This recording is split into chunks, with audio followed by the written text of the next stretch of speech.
Why did the steering wheel feel heavier than it had 15 years ago? Maybe it was just memory playing tricks, or maybe Sarah Reynolds' hands had grown used to gripping something other than leather. The old Mustang roared beneath her, its restored 1967 engine echoing against the ridges of the Pennsylvania hills. She held the wheel like it might slip away if she loosened her grip, and she didn't dare let it go. Not here. Not when the shadows of Millbridge waited just around the bend. Beside her, Samantha said nothing. She stared out the window, her reflection in the glass a perfect mirror of Sarah's own face.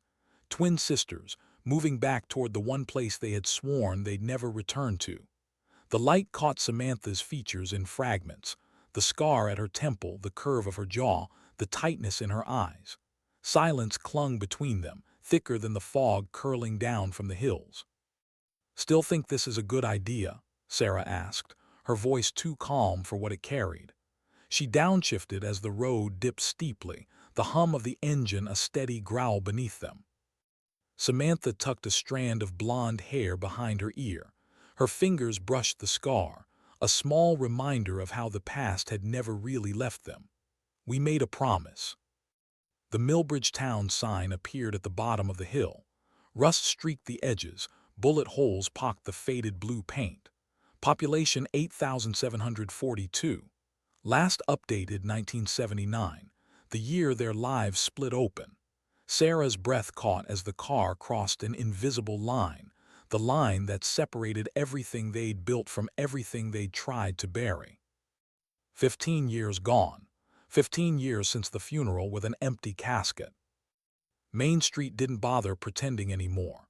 Boarded windows stared like blind eyes, for lease signs sagged in dusty frames. The coal company office, once the beating heart of the town, stood gutted and skeletal, its brick skin collapsing inward. Ghosts lingered everywhere. "Rust Belt cancer," Samantha murmured. Sarah slowed the Mustang past the courthouse, its limestone steps worn smooth by men and women who used to believe in justice. She heard her father's voice again, David Reynolds, chief of police, 12 years in the uniform, until the night he supposedly died in a shootout. "A town without work loses its soul first, then its hope." Sarah tightened her jaw. Hope was harder to find than coal now. Her father's empty grave lay only a mile away, beneath Pennsylvania soil that had never felt like it belonged to anyone else. She pressed harder on the gas pedal, leaving the cemetery behind them. Some ghosts weren't ready to be faced. "Where first?" Samantha asked. She checked her wristwatch, the same battered Timex their father had given them on their 18th birthday. "The Rusty Nail," Sarah answered. Of course it would be the Rusty Nail. The bar had always been more than it appeared, and if Mike Donovan still owned it, he'd be the closest thing to an ally they had left. But Sarah's stomach turned as she pulled into the gravel lot. A row of gleaming Harleys sat near the entrance, lined up with military precision. Iron Reapers. Their black and chrome presence was louder than any neon sign. "Wasn't expecting them so soon," Sarah muttered. Samantha's hand drifted to the holster beneath her leather jacket, reflexive, instinctive. Sooner or later, we were bound to cross their path. The Iron Reaper Motorcycle Club had once been just a group of veterans blowing off steam on weekends. Now, they were the veins carrying poison through 3 states. Drugs, guns, whatever kept the cash flowing. Their father had been circling them before the night everything changed. The bar was dim, heavy with smoke and low country music. Conversations faltered the moment the sisters walked in. Heads turned. Women were rare enough in this place. 2 women with the unmistakable walk of law enforcement drew every eye. Behind the scarred wood of the counter, Mike Donovan froze mid-pour. His weathered face cracked into recognition, though his smile never quite reached his eyes. "Well, I'll be damned. The Reynolds girls." Samantha felt the eyes burning from the corner table, 3 men in leather vests, their patches sewn bold. Iron Reapers. One leaned close to the others, whispered, and laughter followed. "Been a long time," Sarah said, her tone steady. Donovan slid 2 bottles of Ewingling across the bar without asking. 15 years, 4 months, 12 days, but who's counting? His words landed heavy. What brings the FBI back to Millbridge? Small towns never forgot. News travels fast, Samantha said. Donovan shrugged. Not many twins make it into the bureau. Word gets around. Sarah sipped her beer, using the mirror behind the bar to scan the room. We're on leave, just visiting. Donovan's eyes sharpened. That's the story we're telling, huh? Before she could answer, the air shifted. Heavy footsteps, a shadow rising behind them. The man from the corner table towered over their shoulders. Mid-40s, salt and pepper beard, barrel chest pressing against a stretched Harley-Davidson shirt. Victor Harland, president of the Iron Reapers, flanked by Ray Jenkins and Scott Miller. Don't often see new faces here, Harland said, voice smooth but carrying a blade beneath it. Especially not federal faces. The sisters turned slow, steady, weighing him. We're not here on official business, Sarah said evenly. Just family. Harland's smile widened, showing teeth. Family, huh? Only Reynolds in this town are buried up in Oakwood. He leaned closer, eyes gleaming. Or what passes for buried when there's nothing left to put in the ground? The bar went still. Even the jukebox seemed to choke on its song. You knew our father, Samantha said, her posture tightening, weight shifting to her toes. Knew of him, Harland replied, his tone dismissive. Town hero, tragic ending, very law and order. He chuckled, and the sound twisted Sarah's stomach. Of course, some folks say he stuck his nose where it didn't belong. Family trait, maybe, dangerous habit. It was a threat, sharpened to a point. Mike Donovan slammed a glass hard enough to crack it. That's enough, Vic. They're my guests. Guests come and go, Harland said, eyes never leaving the sisters. We're fixtures. His hand brushed the brass handle of a folding knife at his belt, an idle caress but a promise. Scott Miller leaned in too close to Samantha, eyes glinting with something uglier. Maybe we should show them some real hospitality. His hand reached for her arm. Bet you FBI girls know how to party. It happened in a blink. Samantha's fingers locked around his wrist. A sharp twist. A nerve pressed. Miller collapsed to one knee, choking back a cry. At the same moment, Sarah's badge flashed in the dim light, her voice cutting across the silence like a blade. Special Agents Sarah and Samantha Reynolds, FBI. Assaulting a federal officer never takes a holiday. Harland's smile vanished, replaced by something colder. Then he barked a laugh, pulling the knife free with a flick. The steel caught the light. Badges don't mean a damn thing in Millbridge, he said softly. The door opened. Light spilled across the floorboards. A uniformed officer stepped in, hand resting on his holstered weapon. Chief William Cole. Age had softened him, but his posture still carried authority. His gaze landed on the sisters with practiced neutrality. Causing trouble your first day back, Cole asked. Some things never change. Sarah held up her badge. Chief Cole, these men threatened federal agents. Cole approached, slow, deliberate. He examined the IDs with exaggerated care, then handed them back. Federal agents. Last I checked, FBI jurisdiction requires more than family grudges. Behind him, Harland smirked, knife snapping shut as he slid it back into its sheath. Just a misunderstanding, Chief, welcoming the Reynolds girls home. Miller stood again, face flushed with humiliation. She assaulted me. Cole's eyes narrowed. That true? He grabbed me, Samantha said coolly. I defended myself. Cole considered, then turned to Harland. Did your boy put hands on her? Harland's answer came too fast. He was just being friendly. They see threats everywhere. Cole sighed, unclipping his cuffs. Conflicting accounts. 2 out-of-towners flashing badges, disorderly conduct, impersonating officers. Maybe a night in lockup will cool things down. Donovan stepped forward. Chief, this is ridiculous. I saw the hole. Stay out of it, Mike. Cole snapped. "Unless you want your license reviewed next month." The sisters exchanged a glance. Silent communication honed by years of training. Making a scene wouldn't help. Not yet. "We'll cooperate," Sarah said. "Smart choice," Cole replied. Outside, the sun slid lower as Cole guided them to his cruiser. Harlan's laughter followed, low and cruel, echoing across the lot.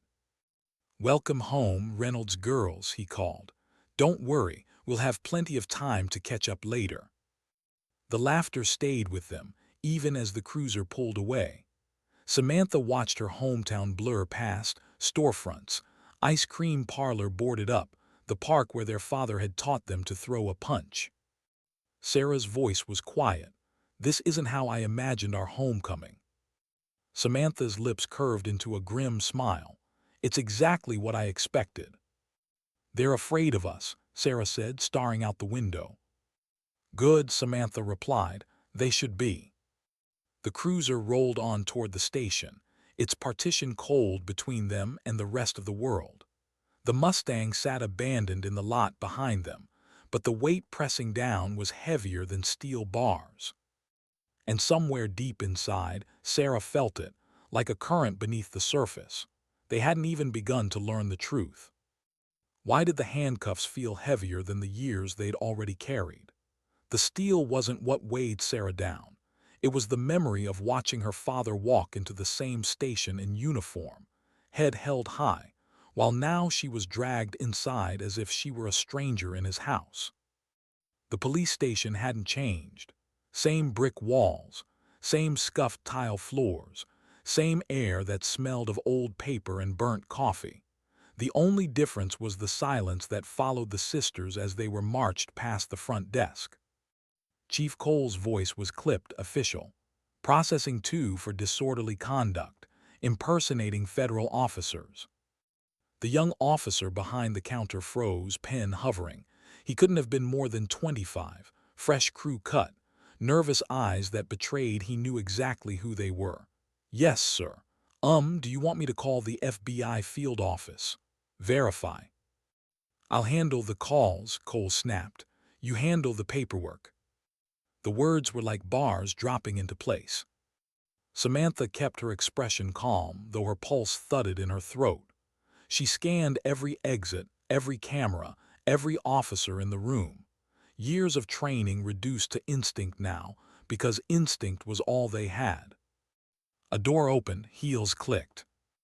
Rebecca Martinez stepped into the hallway, her uniform crisp, her dark hair pulled tight. "Deputy Chief." She stopped when she saw them, her face tightening, not with surprise but with recognition. "Chief," she said carefully, "what's this?" Cole's mouth thinned. "Causing trouble at the Rusty Nail. They claim to be FBI, assaulted a man." Martinez's eyes flicked from him to them, and for a heartbeat she said nothing. Then her voice lowered. "They're David Reynolds' daughters." The name still carried weight in this place. Even Cole's posture stiffened. "You know them?" he asked. Martinez nodded. "Haven't seen them since the funeral, but I'd recognize them anywhere." She stepped closer, her voice steady but her gaze sharp. "Why are they in cuffs?" Cole's jaw flexed. "Because I said so, unless you've got concerns about how I run my department." The silence that followed was knife-edge sharp. Martinez held his stare, then broke it with a slow shake of her head. "No concerns, Chief. I'll process them properly." Minutes later, behind the safety of a closed door, Martinez finally removed the cuffs. She studied them, her eyes softer now. "FBI." Sarah rubbed her wrists. 10 years. "Tactical for me," Samantha added. Martinez nodded once, a flicker of admiration breaking through her professional mask. "Your father would be proud, but Millbridge," she glanced at the door. "It isn't the town you left. The Iron Reapers own half of it, maybe more, the mayor, judges, even Cole." "We noticed," Samantha said flatly. Martinez's voice dipped lower. "Your father knew. He was digging into them when he died. He thought they were moving from street meth to major distribution." "That's why we're here," Sarah said, and for the first time since setting foot in town, her voice wavered with something raw. "We don't believe the official story." Martinez's eyes darkened. "Neither do I." She processed them quickly, paper shuffled, fingerprints inked. Everything by the book, but beneath it something else was happening, silent trust forming in the cracks. Hours passed before a new voice carried down the hall, older, firmer. "I understand you're holding the Reynolds girls." Judge Jim Harrison appeared, cane tapping against the tile. His silver hair caught the fluorescent light, but his eyes, sharp and blue, cut through the years like a blade. Sarah rose instinctively. "Judge Harrison." "Too long," he said gently. "Your father was the best chief this town ever had." He turned to Martinez. "I've spoken to the magistrate. They're released on personal recognizance." Cole wasn't there to object. The paperwork came through, and just like that the cells opened. Freedom, thin and fragile, but freedom nonetheless. Outside the air was cool, evening pressing in around them. Harrison's Lincoln Town car waited, polished and timeless. He opened the door himself, like a man still carrying old habits of dignity. "My home is nearby," he said. "We can talk there." The house stood like a relic from another world, Victorian trim, stained glass windows catching the porch light. Inside, it smelled of books and old wood, a world preserved against the decay creeping through Millbridge. The study walls were lined with shelves, law books, history, photographs of another time. One frame showed their father beside Harrison, both in uniform, both proud. Samantha's eyes lingered on it, heart aching. Harrison returned with bourbon in crystal tumblers. "Your father's favorite, old Fitzgerald. They don't make it the same anymore." Sarah lifted the glass, breathing in the scent. It hit her like a memory, late nights, her father's weary smile, the sound of him saying everything would be okay even when it was. "You've kept this?" she asked. "Some things are worth preserving," Harrison said. "Memories, truth, justice." His eyes sharpened. "That's why you're here, isn't it?" Samantha didn't flinch. "We want the truth about what happened to him." Harrison studied them over the rim of his glass. Then he set it down, crossed to a painting on the wall and swung it aside. Behind it, a Liberty safe waited, its dial worn from years of use. "Your father gave me these a week before he died," Harrison said softly. "Told me if anything happened, I should keep them until you were ready." The safe opened with a groan. Harrison drew out a leather portfolio, tied with faded string. His hands lingered on it as though it burned. "He called it insurance," Harrison said. "I call it a death warrant." Maps, newspaper clippings, property records, and a leather-bound journal with "Doctor" embossed on the cover. Sarah's breath caught as her fingers traced the familiar cipher on the pages.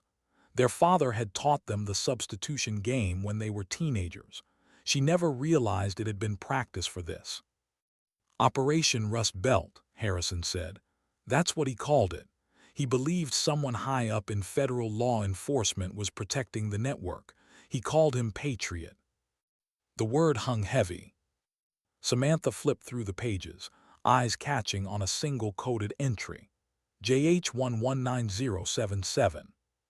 "Coordinates," Sarah suggested. "A date," Harrison said. His voice dropped. "November 10, 1977. That's when the first major heroin shipment came through. Overdoses started weeks later." He dug deeper into the safe, pulling out a cassette tape, its label marked with a date, 3 days before their father died. "I've never been able to play it," Harrison admitted. He said it required specialized equipment, bureau equipment. Sarah turned the cassette over in her hands. "A Nagra encrypted recording. We can decode it." Harrison hesitated, then lowered his voice further. "There's more. The night before he died, your father called me, told me if anything happened, I should look into Robert Thompson." The room went still. "Our supervisor." Samantha's voice was sharp, disbelieving. Harrison's nod was slow. "Back then, he was a junior agent in Pittsburgh. Your father wasn't certain, but he suspected. The sisters exchanged a look, years of trust and training telling them more than words could. The past had just reached into their present and closed a fist around it. From outside, headlights swept across the windows. A black Chevy truck passed for the third time, engine low, a silhouette behind the wheel speaking into a radio.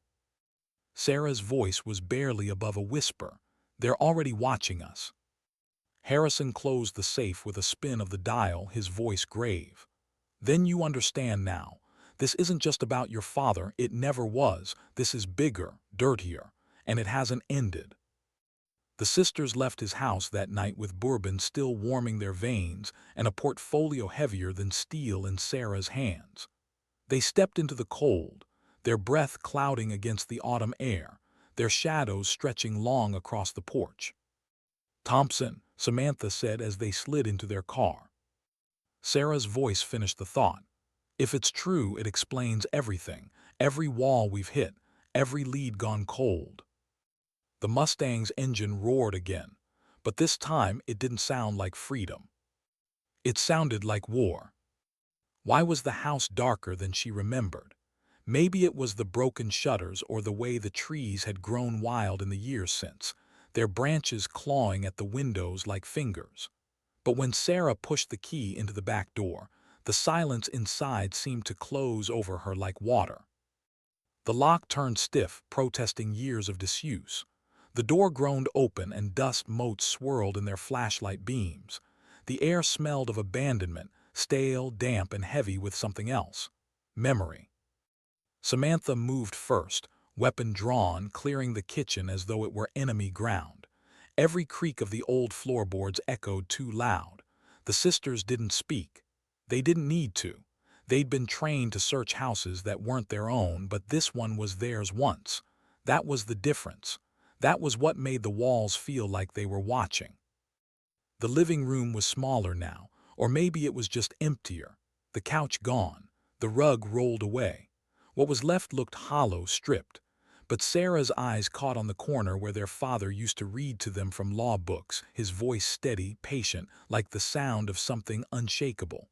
She swallowed hard and turned away. Here, Samantha called from their father's study. Her flashlight revealed open drawers, shelves out of order. Not vandalism searching, methodical. Someone had already been here. Sarah crossed the room and crouched near the desk.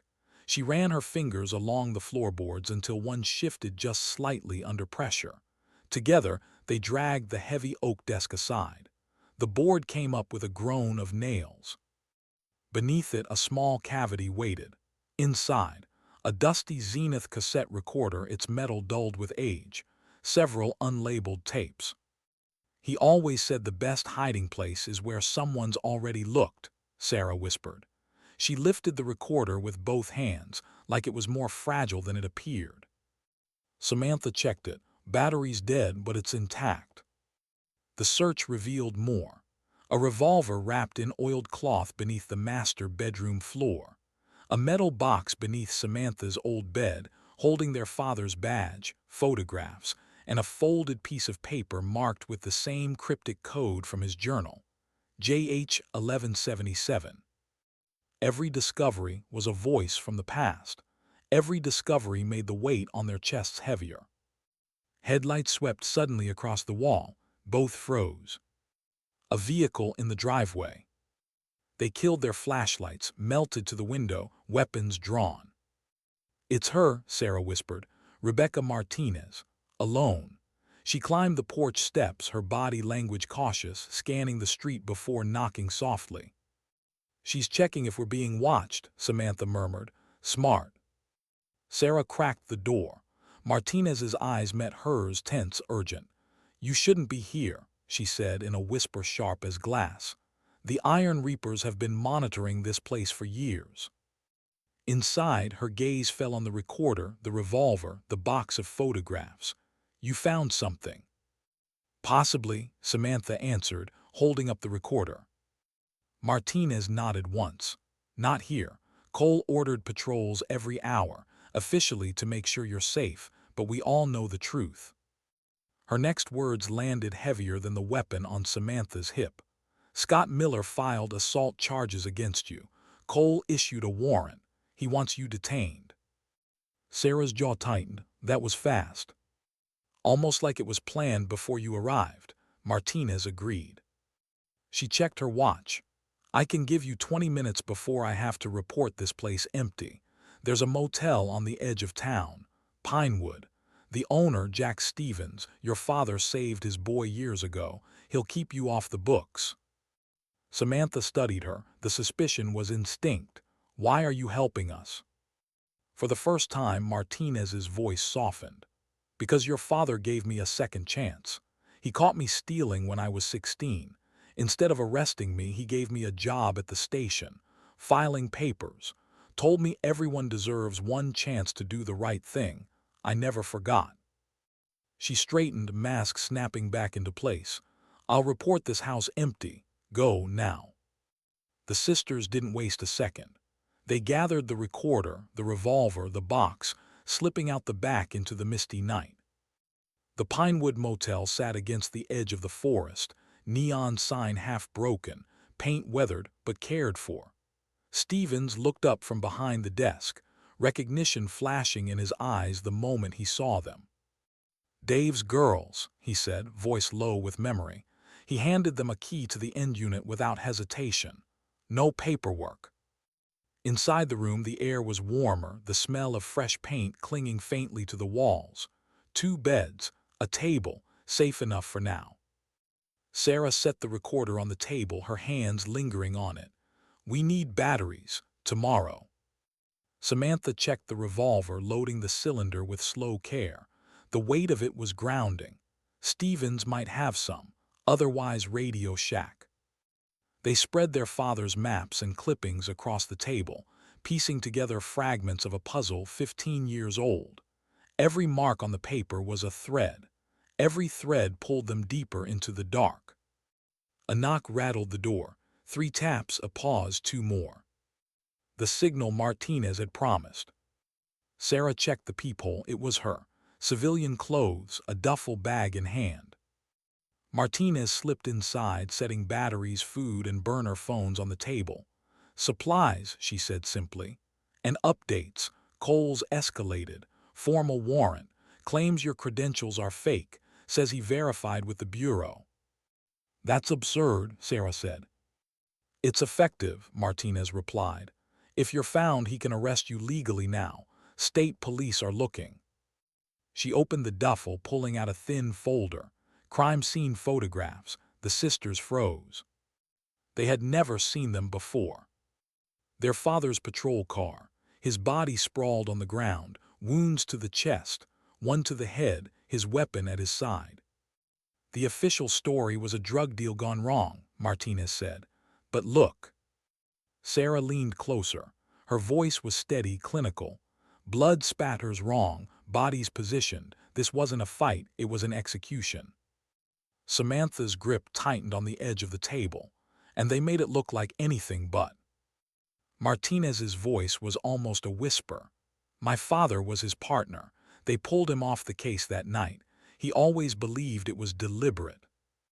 Sarah gathered the photos with care, her face unreadable. This is enough to reopen the case, if we had anyone to trust with it. Martinez met her eyes. Then find more, because Cole controls this town. And Thompson, she hesitated. Thompson's shadow is longer than you think. On the table, the recorder sat between them, silent, waiting. Samantha reached for it, slipping the new batteries inside. The machine hummed to life, red light glowing. The first tape filled the room with static, then clicks, then silence. It's encrypted, Sarah murmured. Samantha stared at it, then the answers still locked. The sisters sat in silence, the weight of the photographs, the journal, and the recorder pressing down. The motel's neon buzzed faintly outside the window. Somewhere in the darkness, the town held its breath. And the Reynolds sisters waited for it to exhale. Why was the Carson property still standing when the rest of Millbridge was rotting away? That was the question that haunted Sarah as the Mustang rolled down the gravel path the next morning, its tires crunching over weeds that had fought their way up through the stones. The farmhouse loomed ahead, its paint long gone, its windows shuttered. From the outside it looked abandoned, but the fresh tire tracks told another story. Someone was using it, someone who didn't want to be found. Samantha killed the engine, letting silence fall heavy around them. She scanned the perimeter with binoculars, eyes narrowing. "Cameras," she said quietly. "One on the barn, one on the porch." "Professional?" Sarah asked. "Better than county budget," Samantha replied. "Infrared, night vision capable." It was the same address their father had circled 3 times in his journal. The code JH 1177 matched the property deed, Carson Family Trust, but the Carsons had left town years ago, which meant whoever was here now was a Carson. Sarah's chest tightened. If this is where it started. Samantha cut her off with a look. "Then it's where we'll end it." They left the car down the hill, moving through the trees, using the terrain for cover. Every step was deliberate, controlled. Years of training collapsed into instinct. A delivery truck pulled up to the barn. 2 men unloaded crates, their tattoos clear even from a distance. Iron Reapers, but the logo on the boxes wasn't theirs. A corporate seal, defense contractor. "Military-grade weapons," Samantha whispered. Sarah's gut twisted. Our father knew, that's why he was silenced. They stayed low, watching as the men carried crates inside. One dropped a lid in the dirt. Inside, rifles still wrapped in packing grease. Not street guns. These were designed for war zones.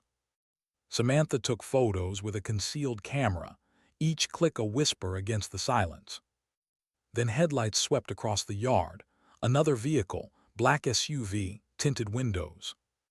The driver stepped out, tall, broad-shouldered, wearing a suit that didn't fit the landscape. His face hit Sarah like a hammer. Robert Thompson. Their supervisor, their mentor. What the hell is he doing here? Sarah's voice was almost a breath. Samantha's grip tightened on the camera, confirming everything. They watched him shake hands with Harland, the Iron Reaper's president. Watched him sign a clipboard. Watched him laugh like an old friend. Sarah's throat burned. Every case they'd been steered away from, every closed door, it all made sense now. The betrayal tasted metallic. "We need to move," Samantha said. "Now." But Sarah couldn't look away. She saw her father in her mind's eye, David Reynolds, standing on the same soil, realizing what he'd uncovered, realizing who was protecting it. And she saw the gunshot wound in the crime scene photos, the staged spatter, the execution. Samantha tugged her arm. "Sarah." They retreated into the trees just as one of the guards turned, scanning the horizon with binoculars. Too close, too narrow an escape. By the time they reached the car, Sarah's chest was tight, her hands shaking on the wheel. "He's been feeding us lies for years," she said. "All those dead ends, he was protecting himself." Samantha's voice was calm, but her eyes were fire. "Then we expose him, and we burn this entire network down." They drove straight to the Pinewood Motel. Martinez was waiting, tension etched across her face. The photos of Thompson with Harlan landed on the table between them like an execution order. Martinez stared. "If this gets out, it'll bring down more than just him. The Bureau will deny it. The state will deny it. You'll be targets." "We already are," Sarah said. The recorder sat silent on the table, waiting. Samantha slid in another tape, praying for something more than static.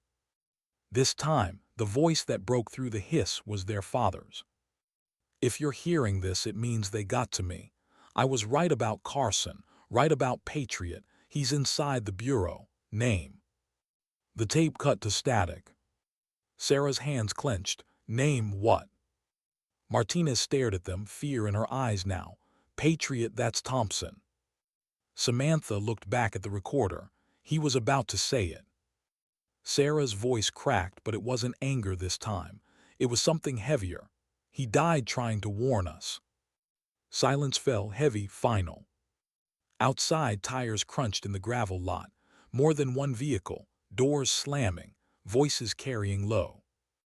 Martinez moved to the window, cursed under her breath. "They've found you." Sarah checked her weapon, heart hammering. "How many?" "3 cars, at least 6 men." Samantha's voice was steel. "Then we hold them off long enough to get this evidence out." The knock came hard, rattling the motel door. "Federal agents don't hide in motels," a voice sneered from outside. "Come out and face us." Sarah met her sister's eyes. Samantha nodded once. They weren't running anymore. Why did the motel room feel suddenly smaller, like the walls had crept inward? Maybe it was the pounding at the door, or maybe it was the sound of boots crunching gravel outside, but Sarah felt the space collapsing in on them. The next knock wasn't a knock at all, it was a kick.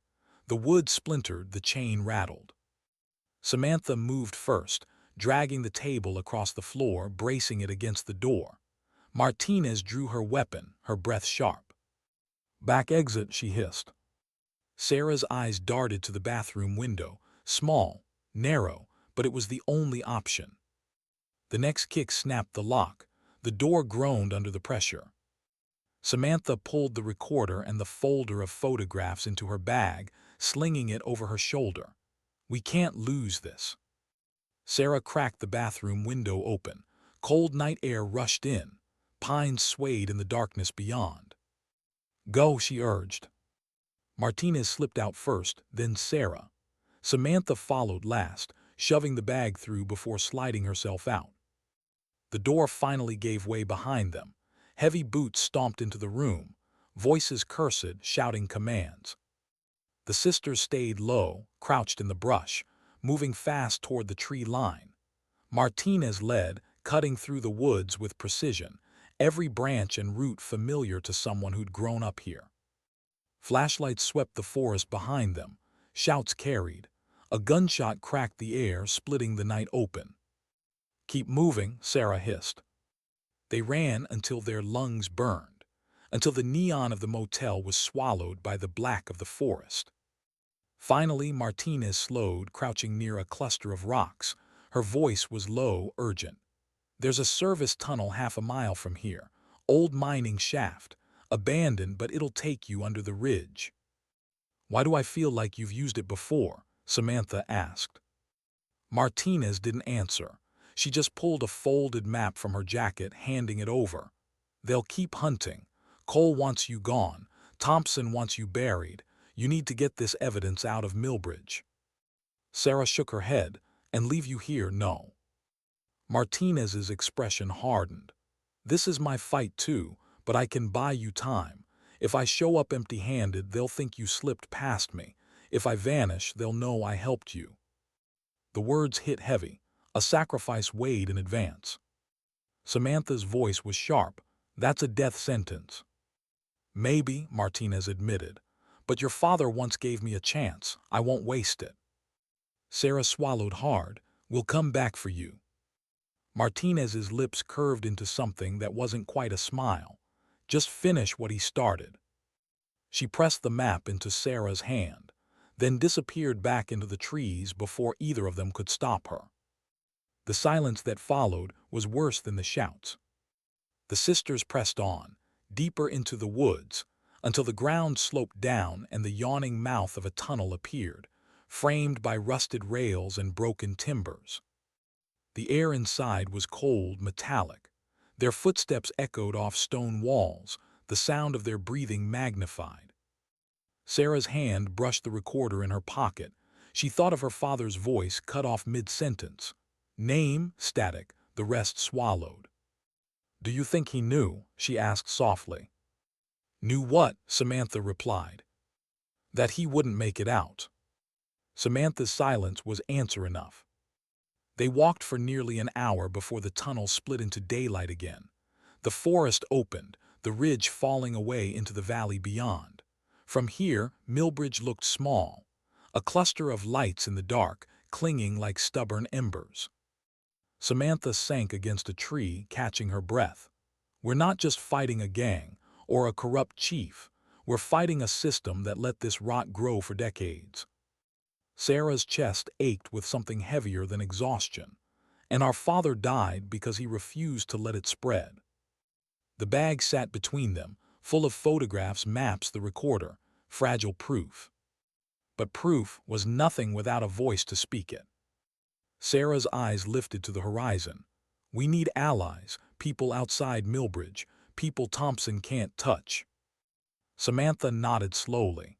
Question is, who still believes in truth enough to risk everything for it? The forest answered with silence. But in that silence, Sarah felt it, the beginning of something larger than themselves. The night wasn't over, it was only just beginning. Why did every safe place feel temporary now?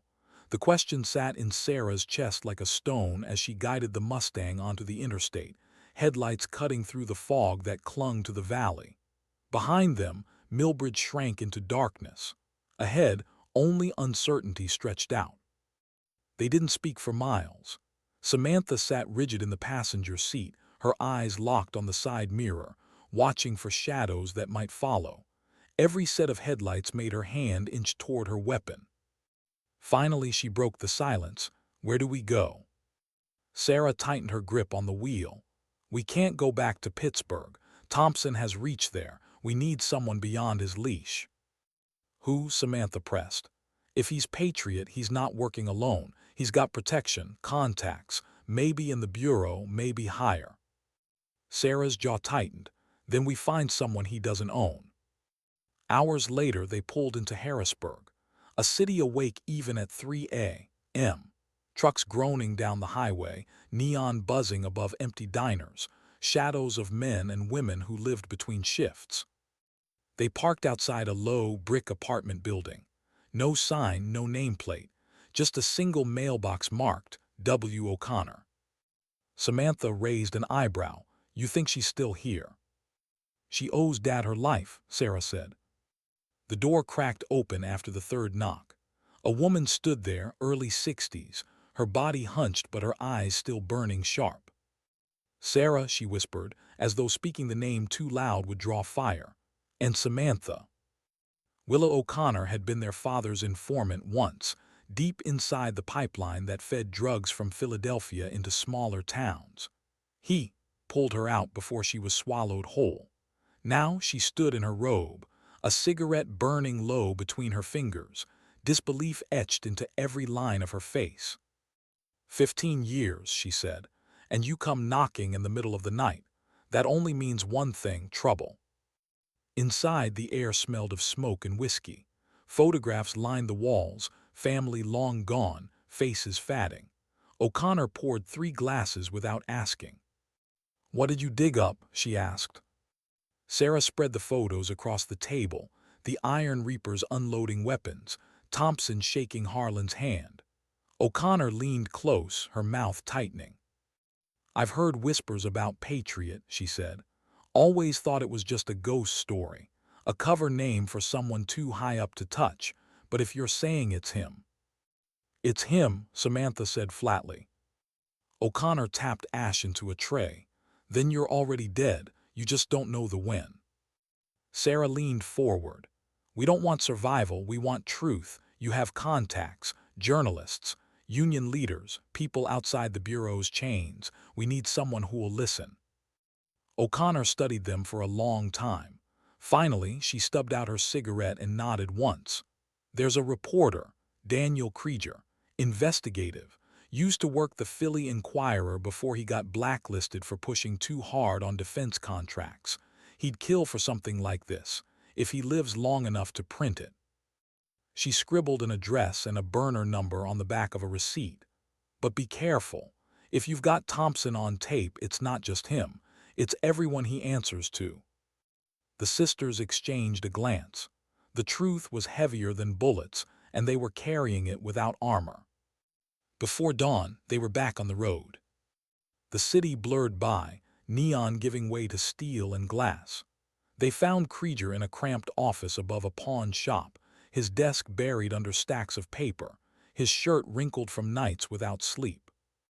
He looked up as they entered, suspicion sharp in his eyes. "You're either lost or you've got something that'll get me killed." "Maybe both," Samantha said. When Sarah placed the photographs and the journal on his desk, his expression changed. The hard edge cracked, replaced by the look of a man who just found the story of his career. "Jesus Christ," he whispered, this is a war chest." "It's not a story," Sarah said. "It's our father's life and his death." Krieger leaned back, exhaling slowly. "If I publish this, I need sources, verification, names, and protection, because the second it hits print, every one of you is a target." "We already are," Samantha replied. The recorder sat on his desk, the red light blinking faintly. Krieger eyed it like it was a live grenade. "If that tape says what you think it does, then you're not just blowing open corruption. You're exposing treason." Sarah's chest tightened. The word carried weight, heavier than anything they'd admitted aloud. Before Krieger could say more, the window shattered. A shot rang out, paper flew, glass sprayed across the desk. "Down!" Samantha shoved Krieger to the floor, drawing her weapon in a blur. Sarah crouched low, eyes darting to the rooftop across the street. A shadow moved, muzzle flash. Another shot cracked, embedding in the wall inches from her head. "Sniper," Sarah hissed. Krieger's voice was panicked. "How the hell did they find me?" "They weren't looking for you," Samantha said, dragging him toward the back exit. "They were following us." They sprinted down the stairwell, boots pounding metal steps. The recorder clutched tight in Sarah's hand. Bullets punched through the walls. Shouts echoed behind them, men storming the building. They burst into the alley, breath ragged, hearts hammering. Sarah's mind was a storm. If Thompson had eyes on them here, then there was no safe place left. But running wasn't enough anymore. They had proof. And proof demanded to be heard. Why did the alley feel like a coffin the moment the gunfire stopped? The sisters pressed against the damp brick, hearts pounding, ears ringing. The silence afterward wasn't peace. It was the pause predators left before striking again. Krieger crouched low, trembling, clutching the recorder like it was the only thing tethering him to life. His glasses were cracked, his shirt streaked with blood that wasn't his. "They'll kill me," he whispered. "They'll kill all of us." Samantha's voice was sharp, cutting through his panic. "Then you better decide if you want to die quietly or die telling the truth." Sarah scanned the rooftops, weapon drawn, searching for movement. The sniper had gone silent, but she knew better than to think he'd left. He was waiting, watching. "We move," she said, "now." They sprinted through the alley, weaving between dumpsters, every shadow a threat. The city swallowed them, neon flickering overhead, car horns blaring in the distance. Life went on, oblivious to the war being waged in its cracks. An hour later, they sat in the basement of a shuttered church, hidden among broken pews and dust. Krieger's hands shook as he lit a cigarette, his voice ragged. "I've chased corruption my whole life," he said. "But this is different. This is systemic. If Thompson's Patriot, then he's not just protecting a gang. He's part of a machine." Sarah leaned against the wall, exhaustion in her eyes. "Our father died trying to pull the gears apart." Krieger exhaled smoke, watching it curl in the dim light. "And you're asking me to do the same." Samantha's gaze was unflinching. "No, we're asking you to finish it." For a long time, Krieger said nothing. Then he crushed the cigarette beneath his shoe and nodded once. "Fine, but I'll need more than photos. I'll need the tape, and I'll need to survive long enough to write it." Sarah handed him the journal, her father's handwriting a map of his final days. "You'll have both, but we can't let Thompson control the narrative. We need to confront him, force him into the light." Krieger's laugh was bitter. "Confronting a man like that is suicide." "Maybe," Samantha said softly, "but silence is slower." The weight of her words lingered. By morning they had a plan. Krieger would prepare a package, photos, journal entries, a partial transcript of the tape, and send it to multiple outlets simultaneously. Insurance. If anything happened to them, the story would still break. But first, they needed the tape decrypted. And for that, they needed equipment locked deep inside bureau channels. Sarah stared at the city skyline through the cracked church window. We have to go back to Pittsburgh, back into the lion's den. The thought twisted her stomach, but there was no choice. Every road led back to Thompson. They drove in silence, tension coiled tight. The city felt sharper now, every intersection a trap, every police cruiser a shadow of betrayal. At the field office, they slipped in through the garage with stolen credentials. Old friends passed by without suspicion. They smiled, nodded, never knowing the storm brewing just beneath their feet. In the tech lab, Sarah slid the tape into the machine. The hum of encryption filled the room, lights blinking as the decoder worked. The voice that emerged was their father's, clearer now, stronger. Patriot isn't just one man, it's a network. Thompson is part of it, but he answers to someone higher, someone inside Washington. If I disappear, it's because I got too close. The tape ended with silence. Sarah's chest tightened. It wasn't just Thompson, it never had been. Samantha ejected the tape, her face carved from stone.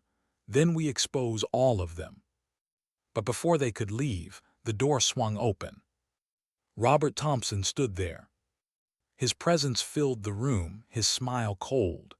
He looked at them like a father might look at wayward daughters, pitying, disappointed, already calculating their punishment. "David's girls," he said softly. "I always knew you'd come back." The silence that followed was suffocating. Sarah's hand hovered near her weapon. Samantha's jaw clenched. Thompson stepped inside, closing the door with deliberate care. "You've seen too much, and now you think you're crusaders, heroes, but you don't understand. The Bureau doesn't survive without shadows. Sometimes we keep this country alive by letting the rot grow in places no one looks." His voice was calm, almost tender. "Your father didn't understand that, and it killed him." Sarah's voice trembled, not from fear but from rage. "No, you killed him." Thompson's smile faded. For the first time, something darker flashed in his eyes. "You should have stayed gone." The sisters exchanged a glance, silent, certain. The time for hiding was over. The confrontation had begun. Why did the room feel colder when Thompson closed the door?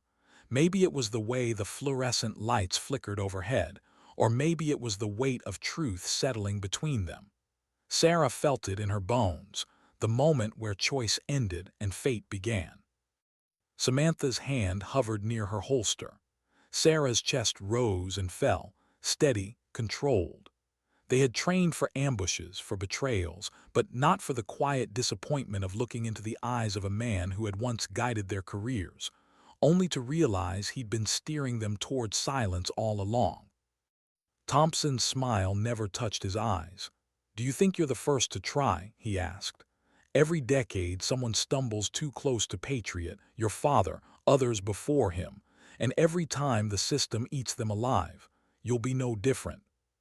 Sarah's voice was calm, but beneath it burned the fire of 15 years buried. "The difference is, we're not alone. We have the truth. We have his words. And this time they'll be heard." Thompson's jaw tightened. "You think a cassette tape changes anything? Evidence is just paper until someone with power believes it, and power belongs to us." The words hit like a confession. Samantha's eyes narrowed. "Then let's see what happens when power bleeds." The room exploded into movement. Thompson lunged, faster than his age should have allowed, hand striking toward Sarah's weapon. Metal clattered. Sarah twisted, driving her elbow into his ribs. Samantha drew, aiming center mass, but Thompson grabbed Sarah's arm, yanking her into the line of fire. The standoff froze, seconds stretching long. Then footsteps thundered outside. The door burst open. Rebecca Martinez. Her uniform was rumpled, her face bruised, but her weapon was steady. "Drop him now." Thompson's grip didn't loosen. His eyes flicked to her, calculating. "Careful, Deputy Chief. You think you'll survive a single day once they know you've chosen sides." Martinez's voice was steady. "Then let it be today." For a heartbeat, no one moved. Then Sarah twisted, breaking Thompson's grip. Samantha fired, not to kill but to drive him back. The round slammed into the desk, splinters flying. Thompson stumbled, rage twisting his face. "You've doomed yourselves," he spat. Martinez advanced, cuffs ready. "Robert Thompson, you're under arrest for conspiracy, obstruction, and the murder of David Reynolds." His laugh was bitter. "You think this sticks? I am the Bureau." But the recorder on the table was still running, his words captured, his confession sealed. Krieger stepped from the hallway, bloodied but alive, camera raised, red light blinking. And now the world is watching. For the first time, Thompson's mask cracked. Real fear flickered across his face. He lunged for the recorder. Samantha tackled him. Sarah's fist drove into his jaw. The struggle was violent, desperate, but years of training and years of rage gave them the edge. When Thompson finally hit the floor, cuffed and bleeding, Sarah stood over him, chest heaving. Her voice was low, almost a whisper. "You killed our father, but you won't kill his truth." The silence afterward was different, not suffocating, not dangerous, it was release. Days later, headlines blazed across the nation. FBI Supervisor Exposed in Criminal Conspiracy. Photos of Thompson in cuffs splashed on every screen. Krieger's article laid bare the rot, tracing the network from Millbridge to Washington. The term Patriot became a scar the Bureau could no longer hide. In Millbridge, the Iron Reapers scattered. Some fled. Some were arrested. Chief Cole resigned under pressure, his legacy in ashes. At Oakwood Cemetery, beneath gray skis, the sisters stood before their father's grave. For the first time, the earth didn't feel empty. Sarah placed the recorder on the headstone, its final tape inside. "We finished it," she whispered. Samantha's voice cracked with something fragile. "We carried it as far as we could." Martinez stood a few steps back, hat in her hands, silent respect in her eyes. No medals waited. No parades, only the quiet dignity of two daughters standing where everything had begun, and where at last something had ended. The wind carried softly through the trees. The world moved on. But inside them something stilled. Because sometimes justice isn't loud. Sometimes dignity doesn't speak. It simply acts.